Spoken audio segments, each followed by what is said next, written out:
లోకం ఒక మాయని తెలుసుకున్నాను.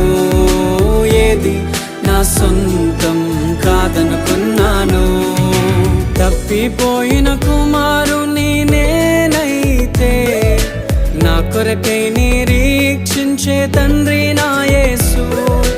తప్పిపోయిన కుమారుని నేనైతే నా కొరకై నిరీక్షించే తండ్రి నా యేసు. ఈ లోకమంతా నేను వెతకినా నాకు లేదయ్యా ఎక్కడా ఆనందం. నీ సన్నిధిలో ఒక్క క్షణం గడిపినా నా హృదయ